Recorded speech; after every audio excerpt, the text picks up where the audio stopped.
á dúró ti gbogbo wa, á dé ilẹ̀ lérí wa. Ẹ̀yin èèyàn wa, ẹ pe àwọn fámìlì yín ní ọba ńlá, kẹ́ béèrè àlàáfíà wọn. Ṣé àlàáfíà ni wọ́n wà? Ṣé kò séwu?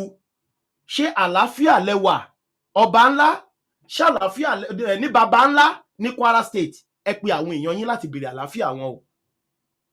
Ẹ pe àwọn ènìyàn yín ní ọba ńlá. Wọ́n ló ń ṣẹlẹ̀ lọ́wọ́lọ́wọ́ báyìí, wọ́n ló ń họ̀tì lọ́wọ́lọ́wọ́ bá a ṣe ń sọ̀rọ̀ yìí, wọ́n ló ń ṣẹlẹ̀ lọ́wọ́lọ́wọ́ bá a ṣe ń sọ̀rọ̀ yìí. Wọ́n ní ogun yẹn ṣe ń lọ lọ́wọ́lọ́wọ́ pé àwọn èèyàn 300 wọ́n ya bo ìlú yẹn, wọ́n fọ́lé, wọ́n kó dúkìá lọ, wọ́n pa ọlọ́pàá, wọ́n pa àwọn ènìyàn lọ́wọ́lọ́wọ́ bá ṣe ń sọ̀rọ̀ yìí. Ó ń họ̀tì lọ́wọ́lọ́wọ́, ó di woro sí woro.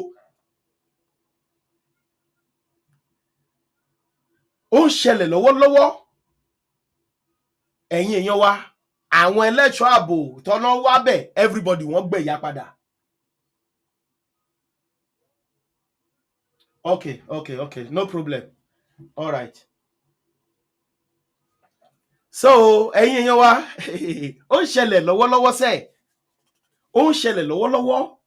Ẹ pe àwọn èèyàn yín láti béèrè àlàáfíà wọn. Ó ń ṣẹlẹ̀ ní ọwọ́lọ́wọ́ báyìí ó ń ṣẹlẹ̀.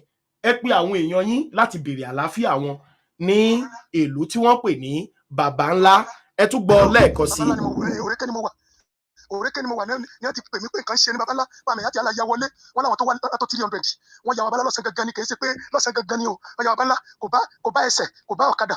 Ọba Òrékè dì mọ́ mi, ó ní má lọ, ó ní má lọ, kí n má lọ baba ńlá, kí n má lọ, ó ní pààyàn lọ́wọ́ ni. Mo gbéra lóòrèké, mo wọ baba ńlá, gbàtà dé baba ńlá ní ìbọn dáhùn nínú igbó, ìbọn dáhùn, ṣùgbọ́n wọ́n ti wọgbó, nígbà tí mo ta wọ baba ńlá, wọ́n ti wọgbó. Èmi Gbénga àti Láti Òrékè láti sáré bọ̀.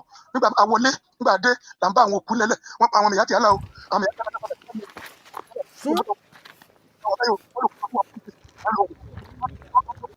wọ́n kó owó, wọ́n kó ọjà, wọ́n kó ẹrù, wọ́n kó lọ o. Gbogbo ìfìjìláńtì baba ńlá ìmọ̀ bíi tọ́lá àti lọ sí mítìnì, gbogbo wọn ò sí ilé o.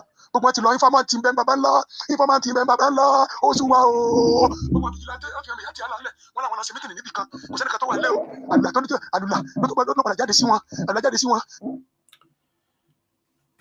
Ẹ̀yin èèyàn wa, ẹ̀yin ọmọ kóòtù òjìrè, ọba ńlá ń gbóná lọ́wọ́lọ́wọ́, ó ń gbóná lọ́wọ́lọ́wọ́, ó ń gbóná lọ́wọ́lọ́wọ́. Ẹ pé àwọn èèyàn yín láti béèrè àlàáfíà wọn. Ẹ bá wa share ètò yìí, ẹ bá wa share ẹ̀ fún gbogbo àwọn ọlọ́pàá, agbófinró, gbogbo àwọn ẹlẹ́ṣọ́ ààbò káàkiri ilẹ̀ Yorùbá, kí wọ́n lọ fún backup, because ẹni tó pè mí ṣe jẹ́ kó yé mi pé wọ́n nílò backup níbẹ̀ yẹn láti lè defend àwọn ìlú kan tó tún next sí ìlú yẹn, láti lè make sure pé àwọn ará bí ò tó wọbẹ̀. 300 àwọn agbésùmọ̀mí ni wọ́n ya wọlé yẹn, ẹ̀yin èèyàn wa, ẹ bá wa share ètò yìí o. Ètò yìí ò ń ṣe nǹkan tá a fi ń ṣeré o, nítorí pé ẹ̀mí àti dúkìá lélẹ̀ tá à ń sọ̀rọ̀ ẹ̀ yìí.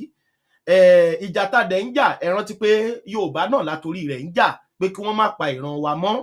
Ìran òun náà là ń gbọ́ tí wọ́n ń padànù yìí o, ìran òun là ń gbọ́ tí wọ́n ń pa lójoojúmọ́ yìí.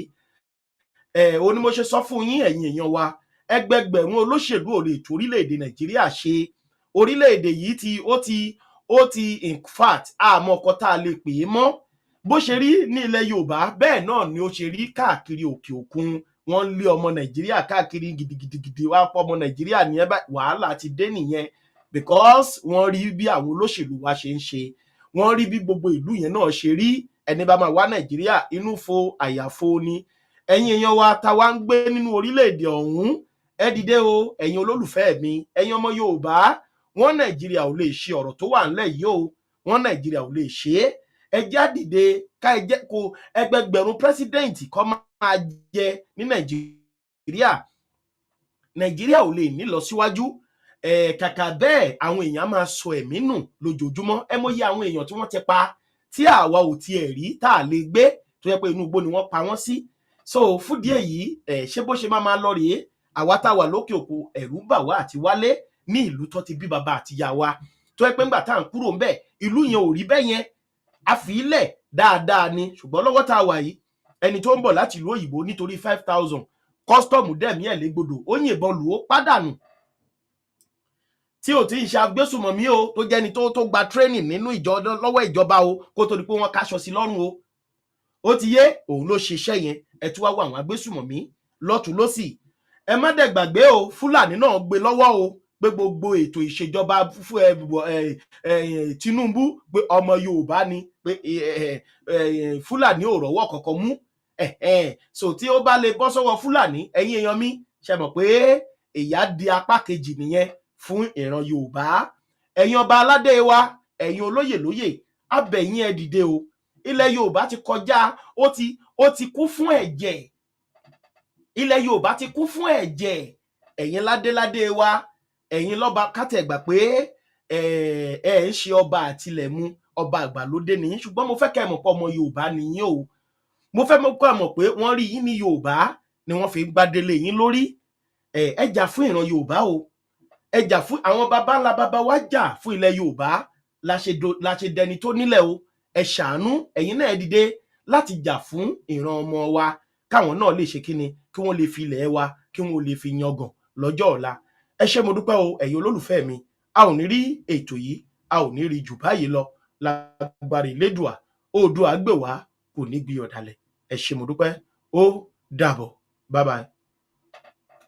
CBN is Yoruba, Stock Exchange is Yoruba, Custom is Yoruba, Inland Revenue is Yoruba, Pencom is Yoruba, NIMASA is Yoruba, Nigerian Railway is Yoruba, NSITF is Yoruba, NNPCL is Yoruba, Accountant General is Yoruba, Public Enterprise is Yoruba, Bureau for Public Procurement is Yoruba, Sovereign Wealth is Yoruba, NIPOS is Yoruba, and Federal Airports Authority is Yoruba. Chief of Staff is Yoruba. The Secretary of the Government of the Federation. And Darren himself that responded to me is Yoruba. And Bayo Anonuga too, that called me name is Yoruba.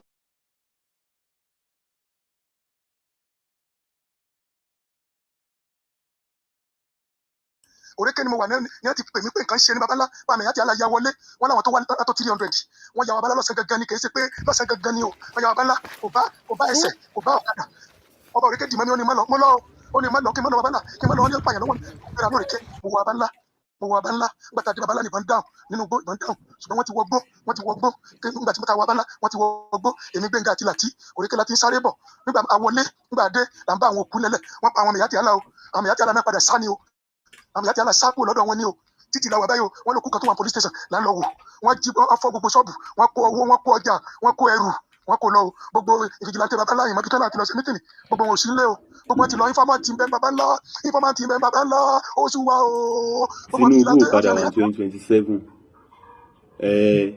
he's not coming back it's that time Nigeria change for better tó bá wù ẹ́ kó o pè mí lọ́mọ àlè Haúsá kó kú lọ́mọ àlè Yorùbá Tinubu is not coming back 2027. Àmọ́ ṣàkóṣàkó wọn kí la ìdábàtàbà èwo látún èwo gan la fẹ́ mú mọ̀ gbọ́n options ti ń bẹ wájú Nigerians gan very deadly options. Ó dà accepted pé Tinubu ò tiẹ̀ dá èwo ló dá gan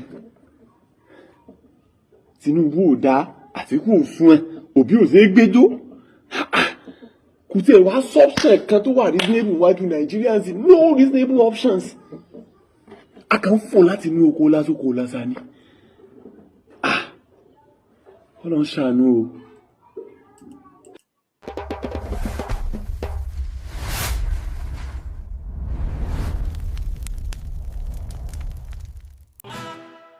Wetin you dey wait for? If you never subscribe to Arole Baba 1010 Media and TV, you dey miss street gist.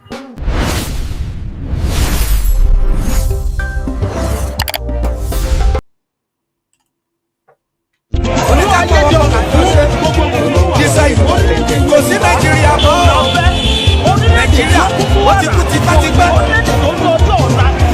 láti 2014 àti tó 2014 láti pé 100 years Yorùbá nation gbogbo kẹ́kẹ́lẹ́ Yorùbá kù sí gbogbo ìjọba ìbánisọ̀ wọn lẹ́gbàá ó bá jẹ́ president ló sọ bẹ́ẹ̀ pẹ̀lẹ́ Yorùbá ò sí ìbánisọ̀ wọn lẹ́gbàá ó bá jábọ̀ sílẹ̀ lókìlẹ̀ Yorùbá ò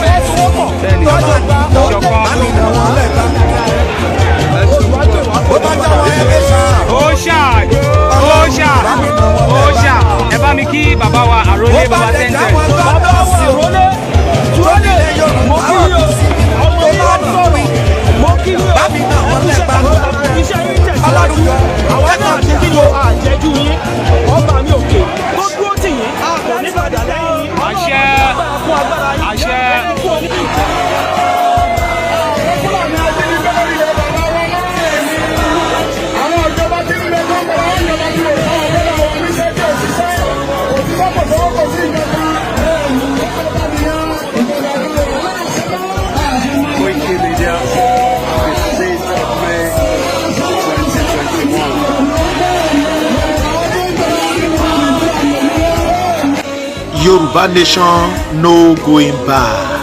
Bí wọ́n fẹ́ bí wọ́n kọ̀ àwa la máa borí wọn.